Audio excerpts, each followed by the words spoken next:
guys ইপিএফত গ্ৰেভিয়েঞ্চ কেনেকৈ ঢালিব লাগে for employees ইয়াতে যাব লাগে তাৰপিছত ইয়াতে আমি ছাৰ্ভিচত আহিম ছাৰ্ভিচত আহি ইয়াতে ৰেজিষ্টাৰ ইয়ৰ গ্ৰেভিয়েঞ্চত যাম ৰেজিষ্টাৰ ইয়ৰ গ্ৰেভিয়েঞ্চত গৈ ইয়াতে অলপ লোডিং হ'ব অলপমান ইণ্টাৰনেটৰ শ্ল' চলি আছে মোৰ এইটো কাৰণে এইটো দেখাই আছে মই একজনৰ ঢালিম আৰু ইয়াতে ঢালাৰ পিছত এইটো ঢালি দেখুৱাই দিম বাৰু কেনেকৈ কৰে মানে আমাৰ KYC আপডেশ্যনৰ কাৰণে যদি বহুত দিন হৈ যায় তাৰপিছত আমি তাতে কেনেকৈ কমপ্লেইন কৰিব লাগে এইটো চাওঁ ৰেজিষ্টাৰ কমপ্লেইন বুলি লিখা আছে ৰেজিষ্টাৰ গ্ৰেভিয়েঞ্চ ইয়াতে ক্লিক কৰিলে আৰু এটা মানে টেব ওপেন হ'ব এইটো আহিল ইয়াতে আহিলে আমি কি কৰিম ফৰ PF মেম্বাৰ হয় না আমি তো PF মেম্বাৰ হ'লে আমি PF মেম্বাৰত ক্লিক কৰিম PF মেম্বাৰত ক্লিক কৰাৰ পিছত এনেকুৱা লোডিং হ'ব লোডিং হোৱাৰ পিছত আৰু এটা অপশ্যন আহিব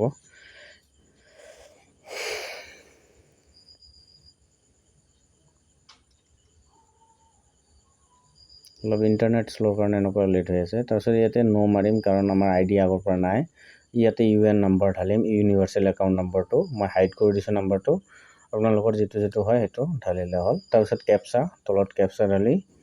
গেট ডিটেইলছত ক্লিক কৰিলে আৰু অলপ ডিটেইলছ আহি যাব সেই ডিটেইলছটো আমি চাব লাগিব ইয়াতে কেনেকুৱা ধৰণে দিয়া আছে বাৰু দেখুৱাই আছোঁ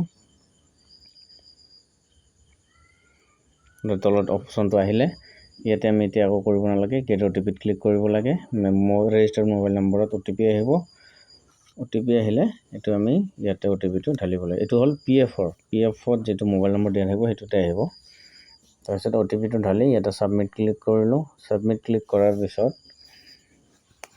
ইয়াতে পেজটো অলপ এনেকুৱা লোডিং হ'ব এনেকুৱা লোডিং হৈ আৰু এটা অপশ্যন আহি যাব ইয়াতে এনেকুৱা কিছুমান ফৰ্মেট আহে এইখিনি ফিল আপ কৰিব লাগে বাছ একোৱে নাই কিন্তু যিটো কোম্পানীত বা যিটো ইনষ্টিটিউশ্যনত কাম কৰা হয় সেই কোম্পানীৰ ফালৰ পৰা যিটো PF কাটে সেই PF কাটাৰ অথৰিটিয়ে মানে কি হয় বেয়া পোৱা হয় কাৰণ PF অফিচত কমপ্লেইন কৰিলে সিহঁতক আকৌ কমপ্লেইনটো আনা সিহঁতৰ ৰেকৰ্ড বেয়া হোৱা বুলি মানে অলপ ভাবা যায় আৰু ওপৰৰ পৰা যেতিয়া কমপ্লেইনটো আহে তেতিয়া সিহঁতৰ কাৰণে বেয়া তাৰপিছত ইয়াতে যিহেতু এইটো মেল দিম ইয়াতে এড্ৰেছ যি দিলে হ'ব ভিলেজ দিয়া তাৰপিছত পোষ্ট অফিচ দিয়া তাৰপিছত ডিষ্ট্ৰিক্ট বা কিবা ষ্টেট এনেকুৱা দিলে হ'ল মইখিনি হাইড কৰি দিছোঁ তাৰপিছত এইখিনি ফিল হোৱাৰ পিছত পিনক'ড তাৰপিছত কাণ্ট্ৰি ইণ্ডিয়া চিলেক্টেড আছে ষ্টেট কি হয় সেইটো আমি চাব লাগিব ষ্টেট আমাৰ যাৰ যিটো হয় যিহেতু এইটো কৰি আছোঁ অসমৰ হয় তেওঁ অসম দিম তাৰপিছত ইয়াতে চিকিউৰিটি কোড অল্টাৰনেটিভ মোবাইল নম্বৰৰ কোনো ইমান টেনশ্যন নাই ইয়াতে চোৱা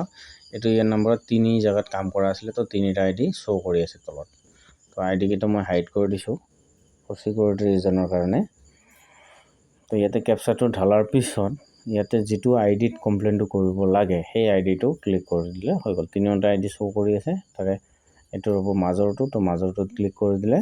আৰু এটা অপশ্যন আহি যাব আৰু এটা বেলেগ এটা ধৰণৰ পেজ আহিব তো ইয়াতে ক্লিক কৰা গ'ল এইটো এটা পেজ আহিলে এই পেজটো এতিয়া আমি ইয়াতে চাব লাগে ওপৰত PF অফিচ ক্লিক কৰিব লাগিব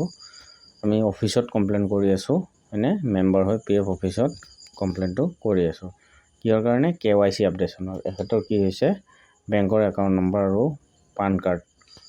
লিংক হোৱা নাই মানে আপডেট হোৱা নাই সেইটোৰ কাৰণে ইয়াতে কমপ্লেইন ঢালা হৈছে আৰু ইয়াতে গ্ৰেভিয়েঞ্চ ডিছক্ৰিপশ্যন কিবা এটা লিখিলে হ'ল যিটো প্ৰব্লেম সেইটো লিখিলে হ'ল বেছি ইমাৰ্জেঞ্চি থাকিলে অলপ বেছি ইমাৰ্জেঞ্চিকৈ লিখিলে হ'ল বোলে এইটো অলপ ইমাৰ্জেঞ্চি হৈছে এইটো যাৰ যেনেকুৱা সেইধৰণে লিখিলে হ'ব এইটো লিখাৰ পিছত ইয়াতে বেলেগ একো ডকুমেণ্টছ আপলোড কৰিব নালাগে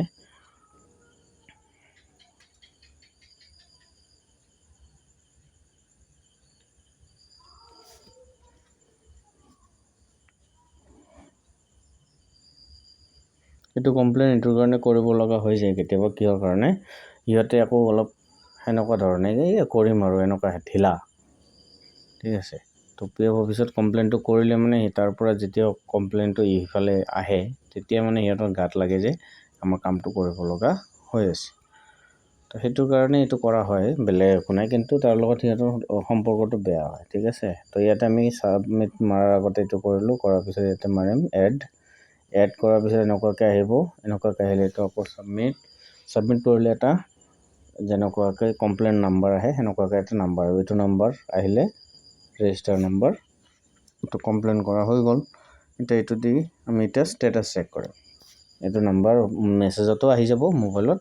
আৰু নহ'লে এনেকৈ কপি কৰি ৰাখিলে হৈ গ'ল বা ক'ৰবাত লিখি দি দিলে হৈ গ'ল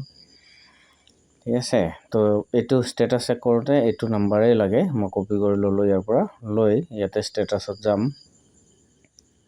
ভিউ ষ্টেটাছত যাই আকৌ PF-ত যিটো মোবাইল নম্বৰ ৰেজিষ্টাৰ কৰা আছে সেই মোবাইল নম্বৰটো ইয়াতে লাগিব তেতিয়াহে আমাক ডিটেইলছটো শ্ব' কৰিব অলপ ইণ্টাৰনেট স্পীডটো শ্ল' কাৰণে অলপ লেট হৈ আছে নহ'লে আৰু অলপ ফটাফট হ'লেহেঁতেন তো এনেকুৱা পেজ আহিলে ৰেজিষ্ট্ৰেশ্যন নম্বৰ মই ইয়াতে পেষ্ট কৰি দিলোঁ তাৰপিছত ইয়াতে মোবাইল নম্বৰটো দিম ৰেজিষ্টাৰ মোবাইল নম্বৰ যিটো PF-ত ৰেজিষ্টাৰ কৰা আছে সেইটো দিয়া যাব তাৰপিছত ইয়াতে কেপচা ঢালি ছাবমিট মাৰি দিলে দেখুৱাই দিব ষ্টেটাছটো এই গ্ৰেভিয়েন্সটো কৰিলে মানে সম্পৰ্কটো অলপ বেয়া হয় ইয়াতে বেয়া পোৱা হয় ঠিক আছে তো অলপ ভাবি চিন্তি কৰিব লাগে সিহঁতক লগত ৰিকুৱেষ্ট কৰিব লাগে যদি হৈ যায় হৈ গ'ল নহ'লে আকৌ এনেকুৱাকৈ কৰিব লাগে সেইটো হৈ গ'ল তো সেইটো প্ৰিণ্ট বুলি মাৰি ছেভ কৰি থৈ দিলেও হ'ব নহ'লে সেই ট'কেন নম্বৰটো লিখি থ'লেও হ'ব চেক কৰি থাকিবৰ কাৰণে ঠিক আছে মোবাইলতো এনেও মেছেজত আহিয়ে যায় বস্তুটো ইমান এটা টেনশ্যন কৰিব নালাগে তো এইখিনিয়ে আছিলে ডিটেইলছ কমপ্লেইনৰ কাৰণে নহ'লে ইয়াতে কি কৰে বহুত দিন ধৰি ৰখাই থৈ দিয়ে আপডেট নকৰে বস্তুটো